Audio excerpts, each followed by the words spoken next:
Salam tentrem rahayu wonten ing patunggalanipun Gusti Yesus Kristus. Kula Purwaningsih saking GKJ Puri Ase Demak, Klasis Semarang Timur.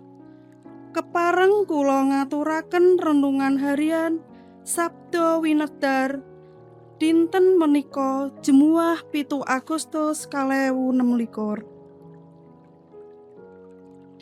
Dasaring sabda kapethek saking lelakoning para rasul 18 ayat 26 ingkang mekaten suraosipun. Anggone wiwit memulang kalawan kendel ana ing papan pangibadah. Nanging bareng Priskila lan Aquila krungu, Apolos banjur diajak menyang ing omahe sarta diwenehi katerangan kanthi cetha lan taliti bab margining Allah. Sabda winedar menika kanthi irah-irahan sesarengan leladi nindakaken padaleman sesarengan kalian tiang sanes punika boten gampil.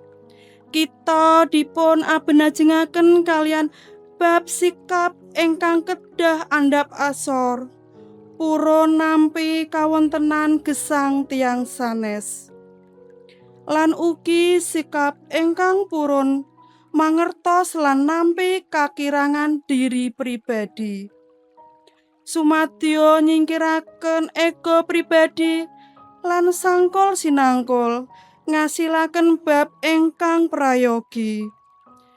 Ananging ing saklebeting peladosan ing gereja taksih kathah tiyang ingkang taksih nengenaken egonipun. Satemah kathah tiyang ingkang bebantahan ing saklebeting paladosan. Sesarengan lelados punika langkung prayogi amrih lumampahing peladosan kagem kamulyanipun Gusti.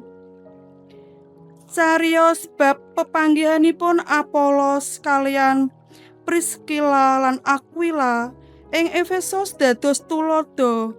Kados pundi sesarengan lelados saged ndatengaken kabingahan tumrap tiyang kathah.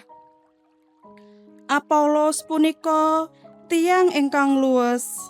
Anggenipun wicantenan satemah saged damel kathah tiyang sami remen.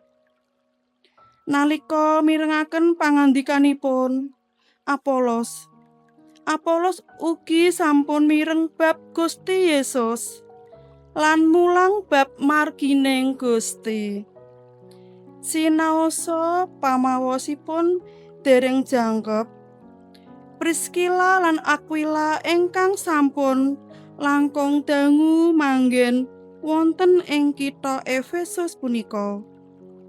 Nalika kekalihipun mireng bab pakaryaning Apolos, Priskila lan Aquila boten rumaos dipun saingi.